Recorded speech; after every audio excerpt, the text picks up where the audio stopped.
ከዚህ በኋላ ጣራችን ላይ እነዚህን ዲሾች መስቀል ቀርቷል። ብዙ ሰው ጋር እንዲደርስ ቪዲዮውን ላይክ እና ሼር ቻናሉንም ሰብስክራይብ አድርጉ። ለአመታት የቴሌቪዥን እና የሬዲዮ ጣቢያዎችን የውጭ ሀገራት ሳተላይቶች ለመከራየት ሲሉ ብቻ በሚሊዮኖች የሚቆጠሩ ዶላሮችን የውጭ ምንዛሬ ላይ ሲያፈሱ ቆይተዋል። እኛ በቤት ውስጥ ላለነው ደግሞ ዝናብ በዘነበ ቁጥር የቲቪያችን ሲግናል ማጣት ማለት ነበር። ነገር ግን ኢትዮ ቴሌኮም ቴሌስትሪምን በማዘጋጀት ታሪኩን ሙሉ ለሙሉ ቀይሮታል። የኢትዮጵያ ኔትፍሊክስ ብቻ አይደለም ብሮድካስቲንግ ዘርፉንም ሙሉ ለሙሉ የተቆጣጠሩበት ውዱ እርምጃ ነው እና ስለ ቴሌስትሪም ማወቅ ይፈልጋሉ? እነሆ የሰብስክራይብ ምልክቷን ጠቅ ያድርጉ። በመጀመሪያም ቴሌስትሪም ጥቅሙ ምንድነው የሚለውን እናያለን። ቴሌስትሪም ጥቅሙ ቲቪያችን ስማርት ካልሆነ ስማርት እንዲሆን ያደርግልናል። በመቀጠልም ዲሽን ሙሉ ለሙሉ ያስቀርልናል። ይህ ማለት ዲሽ መስቀል አያስፈልግም ማለት ነው።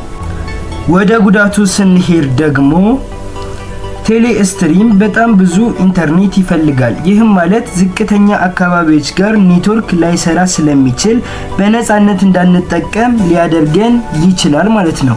እና ደግሞ ቴሌስትሪም የሚሰራው በኢንተርኔት በመሆኑ ዋይፋይ ያስፈልጋል።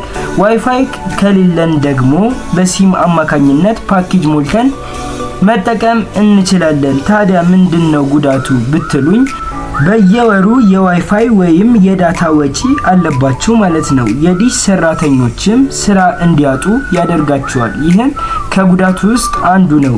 እኔን ጉዳቱ ወይስ ጥቅሙ ይበልጣል ብትሉኝ ለእኔ ጉዳቱ ያመዝናል። ምክንያቱም ለሌላ ወርሃዊ ወጪ እንድንዳረግ እና የኔትወርክ ስርጭቱ አነስተኛ ስለሆነ የማቆራረጥ ባህሪ ሊኖረው ይችላል። ይህንን ነገር ካሻሻሉት በጣም አሪፍ ሊሆን ይችላል። ዋጋውስ ብላችሁ ለምትጠይቁ ዘመን ገበያ ላይ 7950 ብር ታገኙታላችሁ። ገዝታችሁ መሞከር ትችላላችሁ። የዛሬው ቪዲዮአችን ይህንን ይመስል ነበር። በቀጣይ ቪዲዮ እስክንገናኝ ድረስ ደህና ቆዩ። Thank you for watching.